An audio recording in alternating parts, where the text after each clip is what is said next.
Hello everyone, this is Joseph Porter, your host, and you're listening to The Next Layer. In this podcast, we're looking to explore the world of additive manufacturing, from hobbyist applications to complex engineering solutions.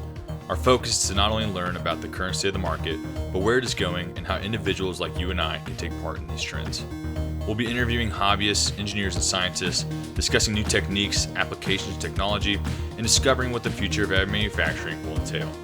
Whether you're an aspiring creator or a senior research scientist, we hope that you listening are able to learn something new.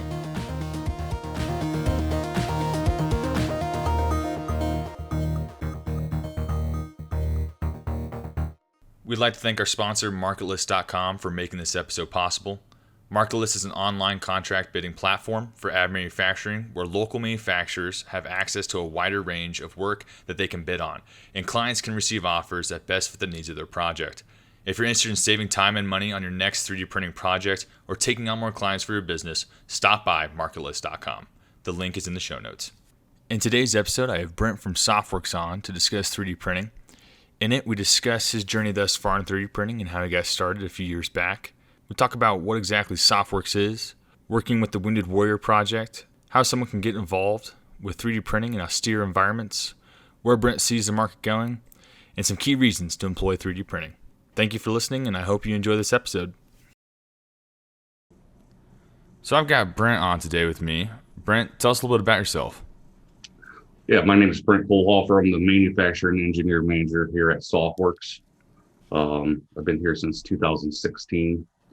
My career this far has largely been metallurgy, machining, management of manufacturing engineering. Awesome, yeah. And so how did you get started along that track? I would probably say it was my geographical location that I grew up in. It was largely manufacturing. That was just the go-to thing. Early 2000s, I moved to the state of Florida and just kind of kept along that same path. Okay, that's awesome.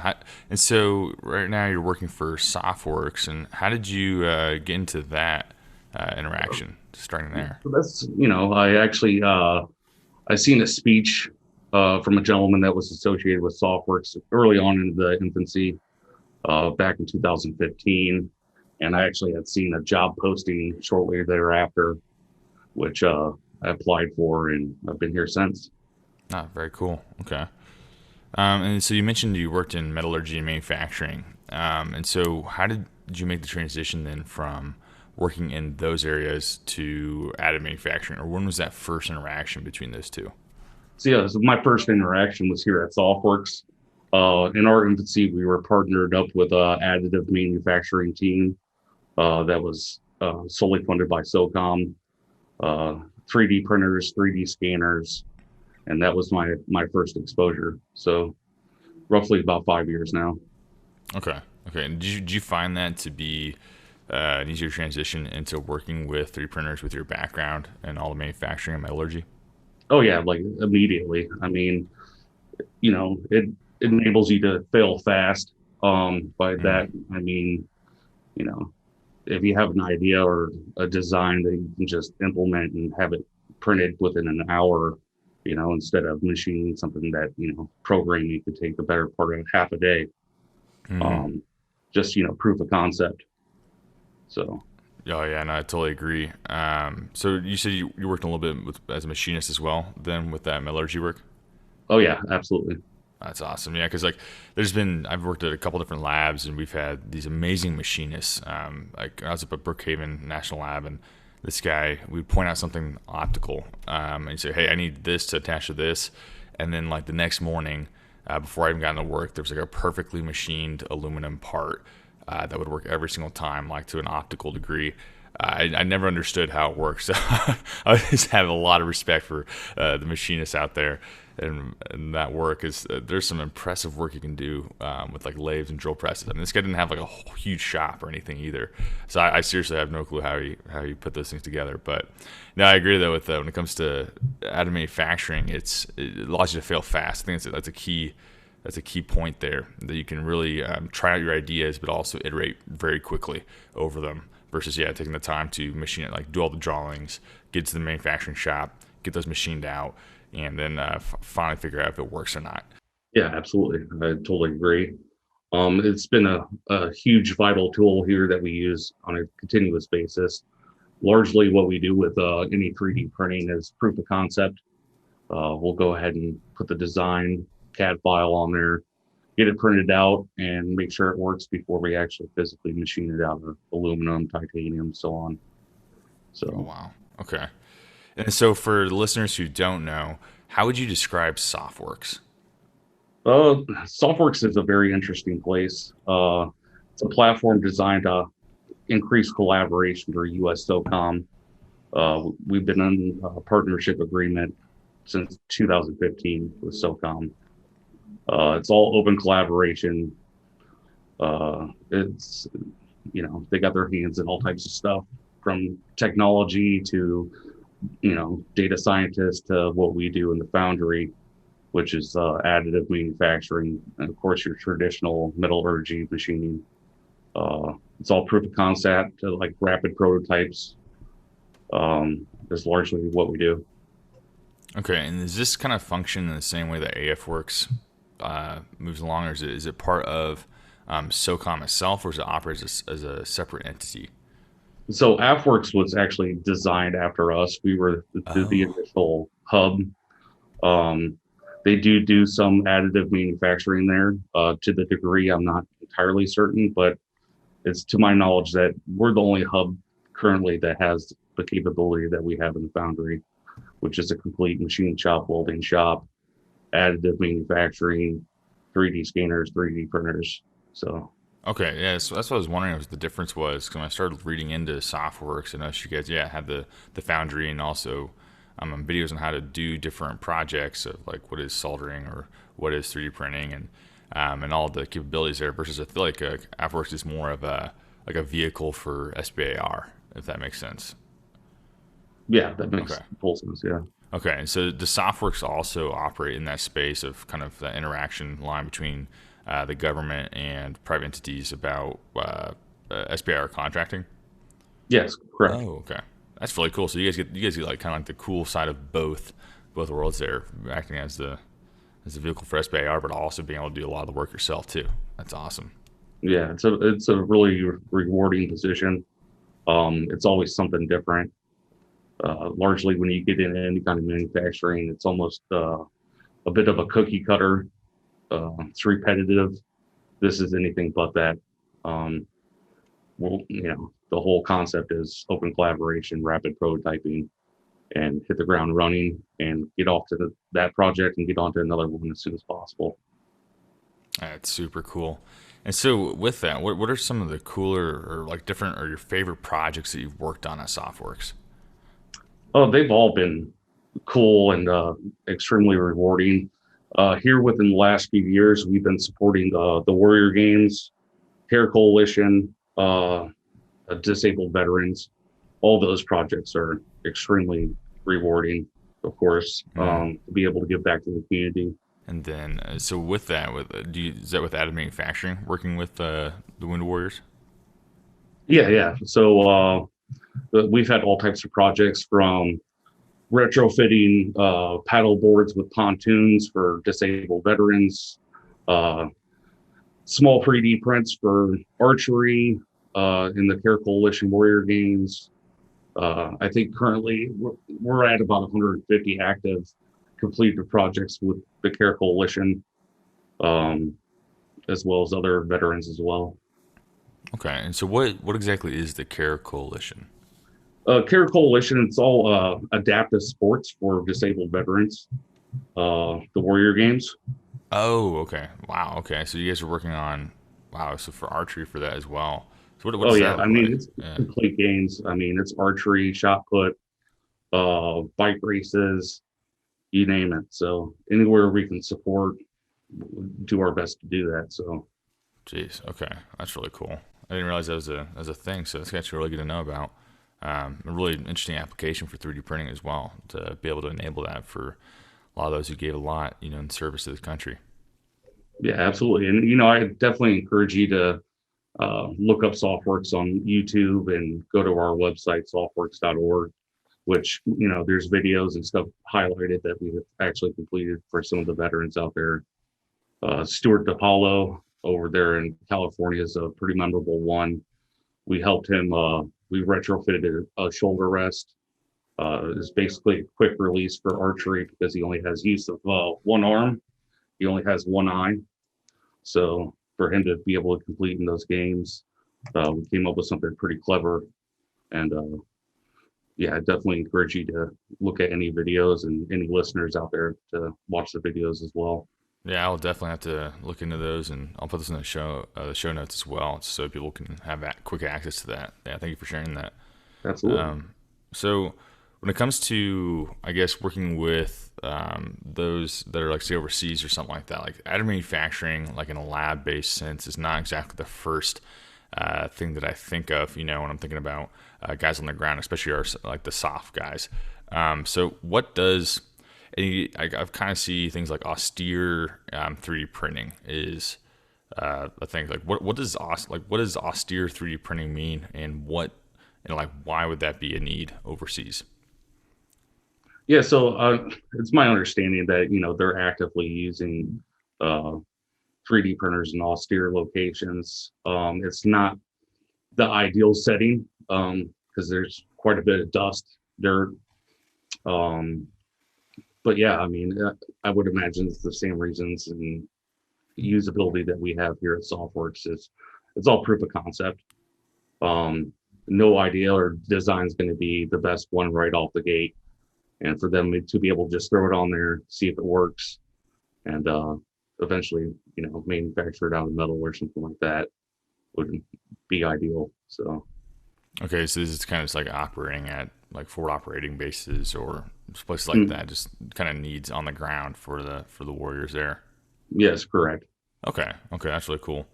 And then, so before I start recording, just for all listeners, we were talking about just for I guess people that know or have followed my LinkedIn or something like that. I've seen that I work for Crane Naval Base, and they have this thing called MTRC, where they kind of pair up engineers and some techs, and then they go out overseas to help some of the SOF teams to do various engineering tasks and whatnot. Brent, would you be able to like describe what is MTRC and what say a civilian can do if they get into a role like this, if they do want to pursue roles with additive manufacturing or just with cool engineering or technical expertise and getting out there into the field? Like what does MTRC mean, and how can people get into that role? Yeah, so MTRC is Mobile Technology Repair Complex. A large part of it is out of Crane Naval Base, Indiana, of course. They're always hiring mechanical engineers. That would be your best step to get your foot in the door as far as that's concerned. They have a huge rotation of both soft techs and engineers that they're all over the world. So it's a pretty cool program. We've been partnered with them now for 5 years, where we have a soft tech or an engineer here at SOFWERX as an extra set of hands. Largely what they do over there is repair work. They also do, have engineers and everything, and they come up with pretty clever designs and fast, rapid prototypes over there that have definitely transitioned into a program of record. It's a really neat program, and yeah, it's all online as well. So Yeah, I'll have to try to find something I can post in the notes, because it's like there's really niche, neat applications of where they bring 3D printers along, or just in general, just working as a machinist over there for some of these projects that they do, kind of going off with the teams and whatnot. So kind of like a neat area to work in for sure. yeah, and you could also look up Skybridge Tactical. I know that their contract portion is all the soft techs, and they're out of Tampa, Florida as well. Give you a little bit more insight on all that. I do believe that they only employ former soft guys for that position, but Crane Naval Base definitely all the different facets of engineering, as far as electrical, mechanical, so on and so forth. So Yeah, Oh, awesome, man. Thanks for pointing that out. And yeah, for those who don't know, Crane Naval Base is a naval base, but it's in the middle of Indiana. So so you're surrounded by trees, one of the larger ones. They have a lake. They do have a lake. So they have some water nearby, but it's a really cool place for those who are in the Midwest doing engineering and want to work for the government with the Navy and whatnot. There's some great work going on there. Heavy focus on like optics, special warfare, stuff like that. So very cool area. I was like, gotta give a shout out to the old groups I used to work for. So yeah, I love that place. So I guess when it comes to additive manufacturing as a whole, and kind of like some of the work that you do with 3D printing, where do you see the market going overall? So what I most look for, in the market, the longevity of it being out there, it's going to just be more affordable. I've seen a dramatic price drop here within, the last 5 years. So that's always exciting, that more hobbyists, government entities can get their hands on really capable equipment for relatively cheap. Gotcha. Yeah, that's a great point. It's especially after kind of some of the old patents that were kind of holding 3D printing. A few companies kind of dropped out. It just seems to once it hit the consumer market, it just accelerated so fast. Especially with things like SLS or SLA, because FDM in and of itself kind of is it's a fairly understood topic, and you can build 3D printers pretty quick. But using some of the stuff that uses lasers, projectors, or different resins, that's really I feel like that's really moved pretty quick. Yeah, absolutely. And like the equipment that we initially started out with is literally half the price now than it was, in late 2015, 16, 5 years ago. It's literally the price has been cut in half. So yeah, pretty exciting. that's definitely exciting for sure. And so when it comes to those type of 3D printers, what kind of 3D printers do you guys use at Softworks? Uh, we've had our hands on all types. Of course, it gets out there that we do additive manufacturing. We've had several loaners from companies. Largely, we use Form Labs, liquid resin. We got some other like TAS 6s, MakerBot, Markforge. So we got a pretty good capability in our hands, both large and small scale, high resolution. We've done all types of stuff. We've had the wax-based filaments and done lost wax process as far as like casting. Yeah, so we got a pretty Okay. good capability here. Wow, yeah, you get quite the plethora of 3D printers going on there, especially with the, that's kind of neat. So, because this one's been kind of coming up in my view a few more times, is about the wax casting and doing rapid kind of metal casting with 3D printing. Just had a guy on, and we just released an episode the other week by Dan Costello, and he does rapid prototyping with and rapid manufacturing of metal parts, even in say like jewelry and stuff like that, from printing them out and then making like a mold for it and then doing the casting that way. So it's a neat new area. That's kind of I feel like that's kind of on the undercurrents right now, 3D printing. But hopefully we'll see a lot more advances there because I feel like metal working with just plastic only goes so far, and then eventually you're gonna need a metal part depending on the application. Yeah, absolutely. And it's a relatively fast process. And just like we were speaking moments ago, that filament, that wax-based filament was pretty costly back in 2016, but it's relatively affordable now. Um, some jeweler's investment, a vacuum, and a kennel or oven, if you will, and you're off hitting the ground running. So Yeah, and you can do some crazy stuff with that too. Because I've seen some of this. Do you guys work anything with like generative design over at SoftWorks? yeah, we've dabbled in it, but largely we do mechanical design, rapid prototyping. So Mm-hmm. Yeah, I was just kind of curious because, like, it's really opening up a lot of doors for new types of design and manufacturing. But kind of wondered if it's ever been like proven out and proven through. It seems to be a relatively hot topic right now getting into that area, especially when it comes to like thermal extraction and whatnot. Just kind of pulling off heat of things and whatnot. So yeah, I was just kind of curious what's going on with stuff like that. yeah. So what is one thing or what are a few things that you're really hoping to see in the market?